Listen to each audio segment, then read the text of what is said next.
Les guides religieux et les têtes couronnées de la Marawi, fortement mobilisés, sont venus à la rencontre du président de la République Alassane Ouattara pour lui dire merci. Merci pour le magnifique pont qui vient d'être inauguré et aussi pour avoir donné un statut au roi et chef traditionnel de Côte d'Ivoire. Le porte-parole des chefs religieux et chefs traditionnels de la Marawi a dit la joie des populations de recevoir le chef de l'État pour la deuxième fois à Boisflé. Vous êtes un homme de parole. Vous faites ce que vous dites. Vous êtes donc l'exemple à suivre. Monsieur le Président de la République, le renforcement de la cohésion sociale entre toutes les communautés vivant en Côte d'Ivoire est une de vos préoccupations. Nous, peuple de la Marawi, pensons être l'exemple vivant sur lequel vous pouvez vous appuyer.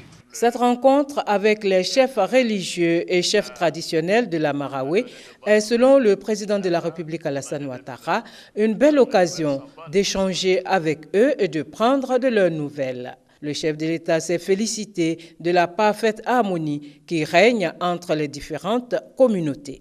Boisflé est un carrefour où il y a toutes les ethnies qui vivent en Côte d'Ivoire et surtout qui vivent en parfaite harmonie.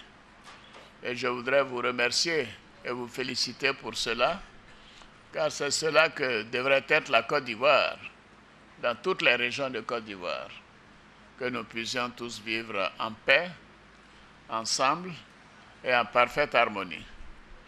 Et c'est l'une des raisons pour lesquelles j'ai tenu à faire en sorte que la Chambre des rois et chefs traditionnels puisse être mise en place très rapidement. Car je connais le rôle des rois et chefs traditionnels à maintenir cette cohésion nationale. Et maintenant, c'est chose faite.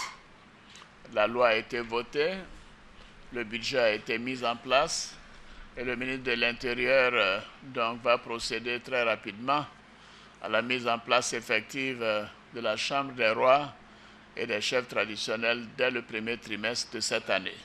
Je voudrais saluer également votre soutien, car j'ai eu un fort soutien pendant l'élection présidentielle de 2010. Nous avons la nouvelle élection présidentielle en octobre 2015 et j'aimerais compter sur votre soutien, honorable chef, pour me permettre de faire un deuxième mandat. Nous avons besoin de vos prières pour que la Côte d'Ivoire continue d'être en paix. Le président de la République Alassane Ouattara a par ailleurs réaffirmé sa volonté de faire de la Côte d'Ivoire une nation moderne et développée avant d'appeler les Ivoiriens à tout mettre en œuvre pour une paix définitive en Côte d'Ivoire.